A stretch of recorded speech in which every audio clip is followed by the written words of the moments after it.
Hi, my name is Bud Carlson with Turbos Aquatics, and today I'm going to go over all the parts and functionality of my latest version of the Algae Scrubber that I make, which is the Rev 3, third revision.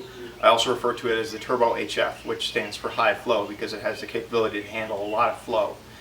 So basically, let's get to it. I'm going to show you just all the parts, and then I'll go over each individual part and how they function together. The first is obviously the main acrylic box. That is the box where that houses the Algae Scrubber screen and allows everything to drain. This also comes with a false bottom, which slips inside the box. I'll show you how that works. It comes with a lid, which has acrylic on one side, so it looks nice, and it has PVC on the other side, which prevents it from warping. The slot pipe is a new version that's fully enclosed inside the box. Again, I'll go over how this works later. It has rotatable rings so that the screen easily pops out, and it has end caps with O-rings in there to seal it up within the box. And one of the latest improvements I made was a ABS extruded light blocker, and it's also a spray blocker. But basically what happens is you can just snap this over the pipe after you secure the pipe in place, and it creates a small area where the light won't get directly to the screen at the junction of the slot pipe and the screen, which means that when you take the screen out, you'll have very little growth right at the top here that would cause any kind of blockage along the slot. Your slot's much cleaner, and it's a lot easier to maintain it. So for this is the L4, and so for this one you would actually get 3 sections of light blocker, one on either side of the rings. For the L2 and the L3, you would just get 2 light blockers that would fit because there's only 1 ring in the center on those units. You also get some threaded adapters with O-rings, and these are for the drains. Some PVC pipe sections to route the water to your sump. This is the main drain valve, and I'll go over how this works later. You get some PVC parts, various parts for the threaded drain or threaded slot pipe feature, which I will then go over as well. So there's an end cap, there's a coupler, and then there's an elbow to transition over to a hose barb. We get a 3/4 inch double threaded union, and that's from Glass Holes. Has a nice unobstructed path through the middle of it. You get a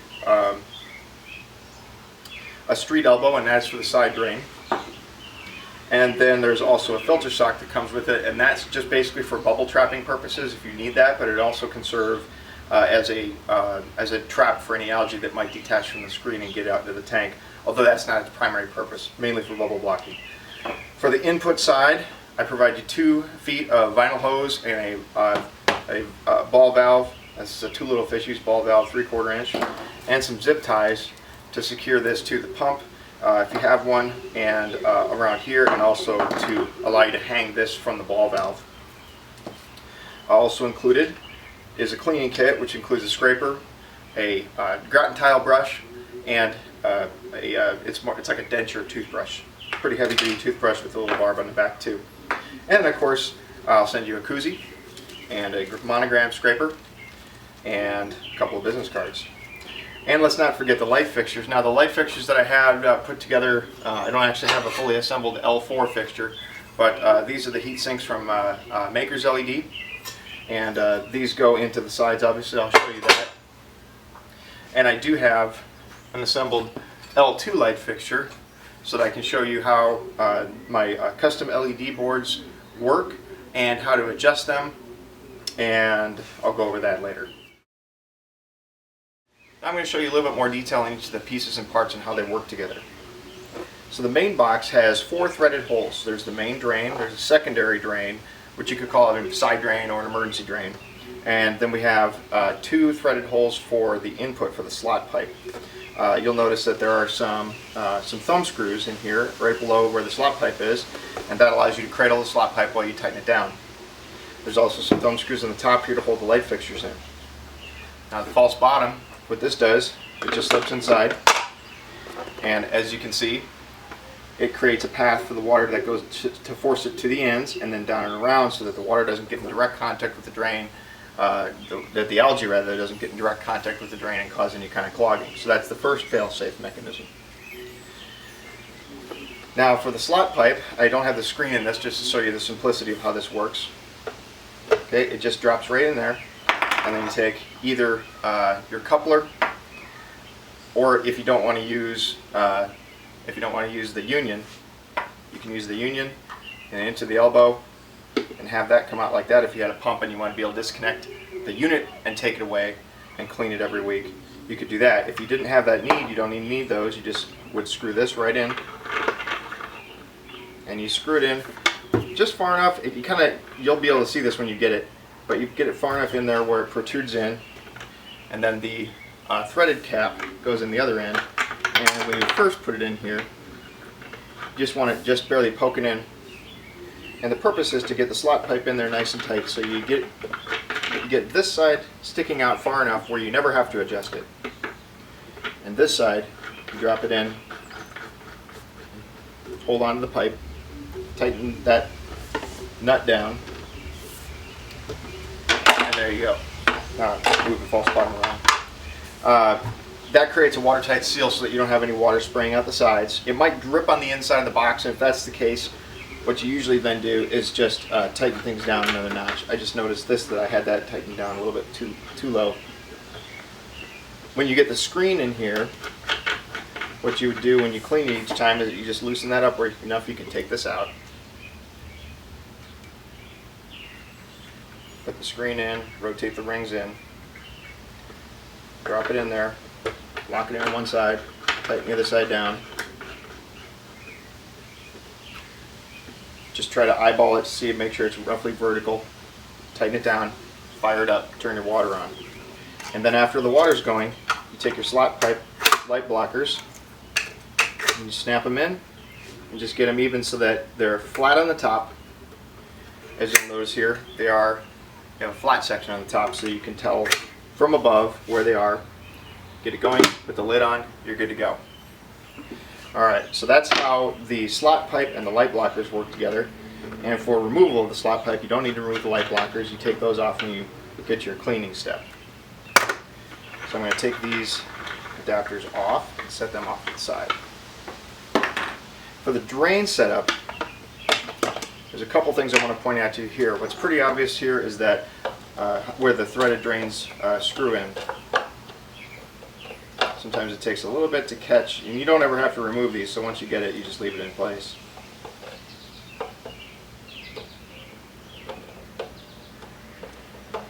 There we go. Okay, tighten it down. And you can tighten it down pretty tight, because the acrylic is strong. It's not going to rip the threading out. But you really don't need it too tight. Just tighten up to get the seal going there. Alright, so that's how you would have it, have the drain set up. Obviously the side drain, you put in the street elbow and a 1 1/4 inch pipe. And you would extend this down to just above your water level. So you'd want to cut this off so that just above your water level is where the pipe terminates. And that will give you some kind of indication audibly if you have a lot of water flowing out of the side pipe telling you something's wrong, that the water's not getting to the bottom drain, you need to clean the unit.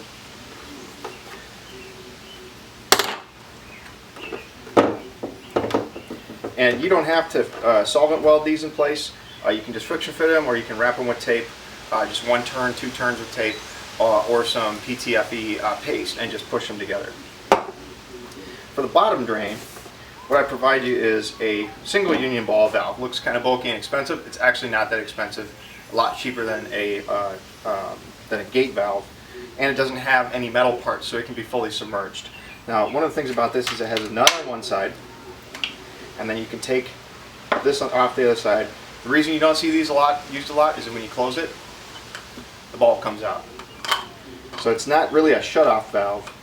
What I found it good for, though, is with a high flow rate, you can tune the drain such that you get almost all the flow through here and maybe just a little trickle of flow through here, and that will minimize the noise and the bubbles. But one of the nice things about this valve, as you can see, it's very adjustable, very easy to turn, so you can really fine-tune this valve. And then when you get it where you want it, you leave that nut on there. You get where you want it, you tighten that down a little bit, and then the valve tightens up. So you can really lock it in place. And if you wanted to adjust it again, you just back it off a little bit, make your adjustment, tighten it back down. So what you want to do with this is you want to terminate this just above or just below the water level in the sump. so that it creates a siphon on the drain. And then, so basically you have your pipe for draining the unit, and you figure out where the water level is, and you cut the pipe such that the bottom of the valve would be, like if your water level was right here, you want the bottom of the valve to be there. So you'd only really need a small section of pipe here to push in there. Again, only needs to be friction fit. So there's no complicated assembly there. You just need to cut the pipe just with a regular saw of any kind, hand saw, coping saw, what's the word I'm looking for? Anyways, so that's how the drain system works. And the second part of this here is that I provide you the filter sock so that if you have a really high flow rate, lots of bubbles, which will happen at first, and then after the first couple weeks and you get some coating on the screen, you won't have as many bubbles. But if it continues, what you do is you take 2 of these zip ties and you link them together to make a loop. And actually you loop it through the filter sock like this. And for this you might need like a small section of pipe hanging beneath this to catch it, but you can just literally hang the filter sock underneath the valve and like I said, take a small piece of PVC pipe and drop it so that it's in the filter sock, or you can somehow find a way to prop this up. But what happens is the water will, this can even be below the water level surface, the water will drain out into the filter sock, and this traps the bubbles so they don't swirl around your sump and they just come right to the surface and they flow away. That's what I found works really well. And then of course for the input to the whole unit, you can have this on either side. You don't have to have the input on the same side as the drain, but usually where your pump is where that is, so you can put it on the other side too. But you just push this hose up and drop it down your pump. You can have it on this side because you can position this however you want and just attach the hose to it, drop down to your pump. And of course you have the zip ties to tie the hose onto the elbow. Last thing I want to cover, just to show you real quickly, is the light fixtures, the LEDs. And of course I said I don't have an L4 fixture assembled at this moment to show you how it works, but I do have just the heat sink, so this is your really quick step to show you how these go on and off. Now these will have an end cap on them, and that looks like this, and those are screwed onto the ends, and there's also some rubber bumpers on here. But basically it just sits in there. You tighten down the thumb screw, and again, that will not come off. The reason for that is that there's a little plastic or a little acrylic tab down here, so the fixture is held snugly in place. And then obviously you take the other fixture, put it on the other side, and there you go. And of course, if you wanted to peek and see how the scrubber algae is doing, you just take the light fixture off, take a look at it, put the light fixture back on. You don't even need to turn them off to do that. You can leave them running, leave the LEDs on during that. So that really is the main overview of how the L3 or the Rev 3 series, the Turbo HF scrubbers work. Now I'm going to grab a light fixture and show you how these work. What I'm going to show you next is the LED light fixtures and some of the features of those, how you modify the intensity of the LEDs and things like that. So this is the L2 fixture, so it's just got one of the boards. Now this is my custom LED board, so it's got it has six 660 nanometer deep red Philips Luxion ES LEDs and two 445 nanometer royal blue LEDs. Now I've taken the end cap off. The end caps are held on with screws. It all comes assembled for you, ready to go. And then of course the other thing that it has are waterproof. These are what they call weather pack connections. They're automotive type of connections, and so when you take your driver, and this driver's leads have been cut down a little bit, so this is not what you get. You get the longer leads. You have basically gasketed connections so that you don't have to worry about water getting into these. You don't want to submerge them, but they will not have any problem with water getting into them. And then for the US and Canada customers, you also get a plug terminated on the end. For anybody international that would come without the plug on the end, you'd have to put your own on. The driver is a universal voltage driver, so it can accept, on the label it says here 100 to 240 volt AC. It'll actually take DC, from what I understand, it'll actually go down to 88 volts and all the way up to something like 277. But you can look at the spec sheet on that. It's a Meanwhile LPC 35700. Just Google that, you'll pull up anything you need. It is universal to work in any power system. Just a note here that the blue wire is a neutral and the brown wire is the lead or the hot wire. Most people think that doesn't matter, but it actually does.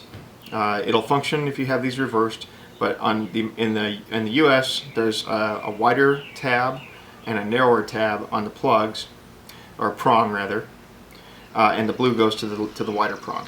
That's all you need to know. So I'm going to fire this up and show you the LEDs running. So it's on right now. You can't see it. When it's in the scrubber unit itself, you won't be able to see very much light coming out either. But you're gonna right now. Alright, now that's the LEDs on the base default setting, which is a low intensity setting. Alright, so you can see that you got the two rows of reds here and the blues in the middle. And the blues do look brighter, and they're actually, everything here is running at half power. The blue looks brighter because blues just have more intensity than the reds do. Reds are more of a on the end of our spectrum of being able to view. So I'm going to unplug this. So the reds have a lot of intensity as far as the algae is concerned, and they're very focused on the wavelength that the algae needs, which is why I use them. Now, like I said before, I've taken the end cap off. There's a splash shield in here, so you can take that off. And I'm going to show you a little closer. If you can see here, first there's a terminal block, and that's where the LED, or that's where the wiring comes in. It goes through. I have a rubber O-ring, or gasket rather, to basically, I have a hole drilled in there. The wires pass through, so it protects the wires. It also keeps them pretty tight and in place, so that if you actually yank on these wires, you're not going to affect the wires on the inside. Okay, it's a grommet. That's the word I was looking for. Now, these 8 LEDs are in pairs. There's a jumper in between these two over here, and there's 3 sets of jumpers between these two, and these two. It's set in a default configuration, which is a parallel configuration, which means that as the power comes in, it actually goes into the jumper bank and it splits between the 2 LEDs. So these LEDs run in parallel, and then it comes out, goes to the next set, to the next set, to the next set, and back. It actually runs the other way, but that's just a fine point. Essentially, you can take these jumpers right here, and you can switch them. You can pull the jumpers off, and you put one jumper in the middle, and now what happens is the power comes in and runs through each one of these in series fashion, and you've just doubled the intensity on this pair of LEDs. Now the blue LEDs, you never want to change that. You want that to stay on parallel, because the LEDs have more intensity, and if you put too much blue in there right across the middle of the screen, it'll actually inhibit growth right in the middle. So you can change just one set of jumpers. So on the L2 you'd have 1, 2, 3 different intensity settings on each fixture. You have one fixture on each side, so you actually have 6 different intensity settings that you can put on the scrubber overall. On the L4, basically it's the same as this, longer heatsink, has 2 boards per side, so you actually have 6 intensity settings on each fixture. So you can actually have 12 different combinations of intensity, or 12 levels of intensity, and you could have many permutations or combinations of where the intensity is focused at. So I'm gonna plug this back in, and I don't know if you'll even really see the difference between this pair here that's running in series and these 2 pairs running in parallel. So we're gonna find out how it shows up on the camera. You can tell a little bit that these 2 LEDs have a, and I'll have to look at the video when it gets done, but that these 2 LEDs right here have a little bit more intensity to them. It just have the corona around here, I guess it looks larger. You do not want to switch these jumpers while the fixture is connected to power. What that'll end up doing is when you put the jumper back on, you'll blow the whole board. All the LEDs, all the red LEDs will go. I am working on trying to figure out why that happens. All I know is that it does happen, and don't change the LEDs while the fixture's running. What you want to do is power the LEDs down and let it sit for a few seconds. My recommendation is, about 10 to 15 seconds, 30 seconds if you want to be safe. And it's been about 10, so I'm going to go ahead and switch them. We'll see what happens here. Okay, that lets any residual power bleed out of the driver. So I'm going to switch that here, and then we're going to plug them back in.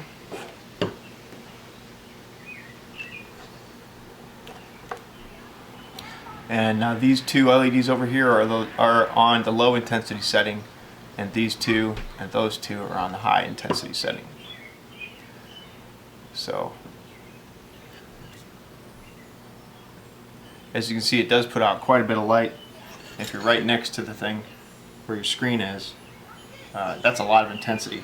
So, the key here is that you don't need to run the high intensity setting unless you have a lot of growth and you've extended your photo period out to, say, 20 hours or 22 hours, and you still don't have enough filtration.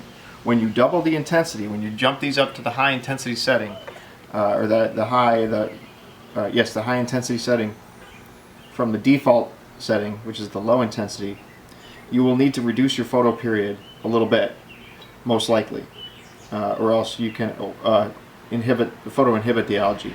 It's not used to that level of light, or you might have to. And the other thing you need to do is make sure that you have enough nutrients delivered to the screen to accept that level of light. So you want to increase your flow, or if you already have a high nutrient system, you might be okay just doubling the lights. So that's how the LEDs work. One other note is that when you get, I'm going to grab another L2 fixture here. For the L3 and the L4, those come with one driver per fixture. So when you'll have one heat sink with two boards on it. One driver goes to that board, one driver goes to that fixture, one driver goes to the other fixture. For the L2, you will get two fixtures and one driver, and all you need to do is plug the driver into one lead from one fixture, one lead from the other fixture, and then daisy chain the other two together, and there you go. Now this can run both of these fixtures on the high intensity setting for all the LEDs except for the blues. You want to leave those in parallel. You want to leave those at the low intensity, never change those. So, and like I said, it doesn't matter